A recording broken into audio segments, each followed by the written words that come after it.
warahmatullahi wabarakatuh. Waalaikumsalam. Ya, saat ini saya sedang berada di salah satu perusahaan yang akan saya wawancarai, yaitu Pak Novi. Boleh memperkenalkan diri, Pak?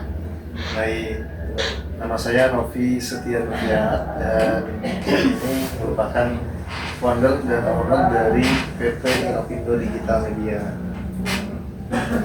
Baik, Pak. Ini saya ada beberapa pertanyaan yang bisa Bapak jawab. Langsung aja ya, Pak ya. Yang pertama, apa saja faktor lingkungan eksternal yang dapat mempengaruhi kinerja perusahaan? Untuk faktor eksternal ini maksudnya ke karyawan atau Ke perusahaan. ke perusahaan ya, faktor eksternalnya. Salah satunya kebijakan, regulasi pemerintah, Betul. ya. Kemudian iklim ekonomi, ya, daya beli dari Pusat global. iya betul. Nah, Selanjutnya, bagaimana perusahaan dapat menghadapi persaingan yang meningkat dalam industri perusahaan digital? untuk menanggapi hal tersebut ya kita terus ada melakukan inovasi berkelanjutan ya, dan juga kita tahu apa yang dibutuhkan oleh target pasar kita, ya, oleh calon klien kita. Mereka ada permasalahan apa yang kita hadir sebagai solusi bagi mereka, dan kemudian juga dengan adanya kompetitor ya itu membantu perusahaan untuk bisa lebih adaptif lagi ya, bisa lebih inovatif lagi ya. Jadi dengan adanya kompetitor justru itu membuat kita bergerak untuk lebih baik dari sebelumnya. Oke, pertanyaan selanjutnya, Pak. Apa saja faktor-faktor yang dapat mempengaruhi perubahan perilaku konsumen dan bagaimana perusahaan dapat mengantisipasi? Inovindo ini kan salah satu produknya adalah pembuatan website lebih jasa ya. Nah, dan salah satu target pasar kita juga adalah para pemilik toko ya, di mana yang tadinya mereka berjualan secara konvensional yang memiliki toko dengan bangunan fisik, kemudian mereka mulai beralih untuk jualan online.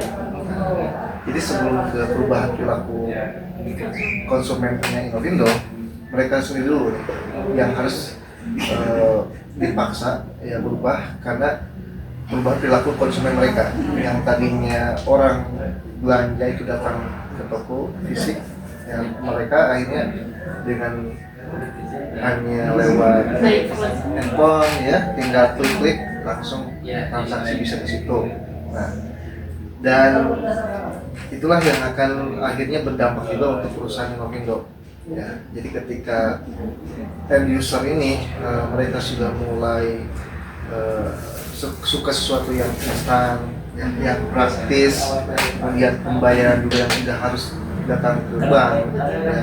Bahkan sekarang sudah ada virtual account, sudah ada QRIS gitu. Nah, inilah yang membuat mereka menggunakan jasa Inovindo. Untuk Inovindo sendiri, cara mempertahankan nilai-nilai agar tetap konsumen itu tetap ke Inovindo itu bagaimana? Satu, kita selalu memberikan komunikasi yang bisa membuat klien kita atau partner kita ini nyaman. Ya, jadi dari komunikasi dulu.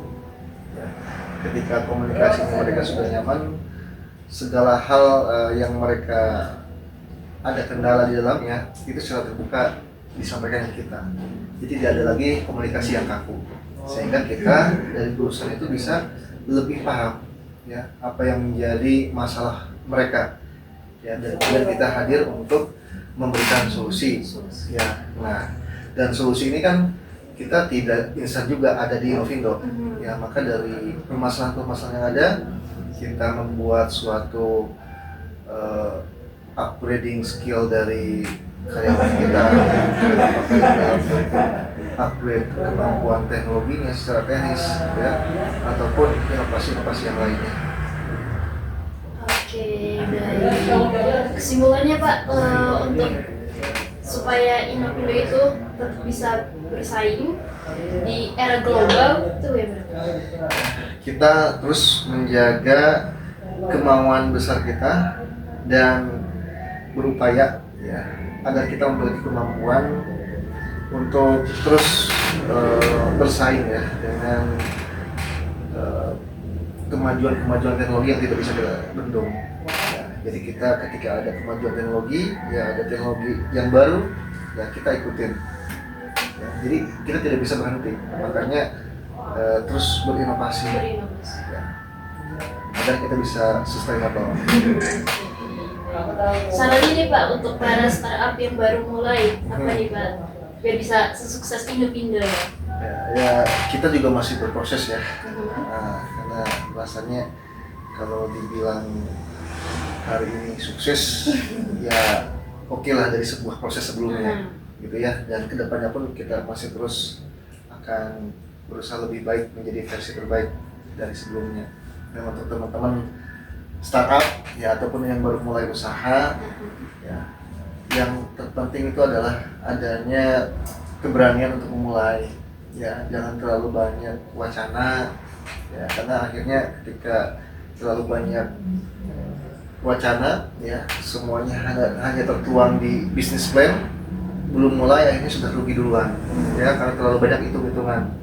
Itu yang terpenting kita punya rencana yang baik ya dan langsung dieksekusi. Adapun perbaikan-perbaikan itu bisa sambil jalan, jadi jangan takut untuk memulai ya. Hal yang utama lainnya adalah komitmen dan konsisten.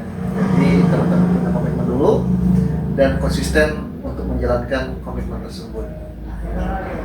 Intinya memulai dulu, lalu komitmen serta konsistennya tadi ya. Oke, baik itu saja mungkin pertanyaan dari saya. Terima kasih atas waktunya. Sama-sama, sukses ya. Siap. Ya, terima kasih Pak Novi. Assalamualaikum warahmatullahi wabarakatuh. Waalaikumsalam warahmatullahi wabarakatuh. Sukses ya.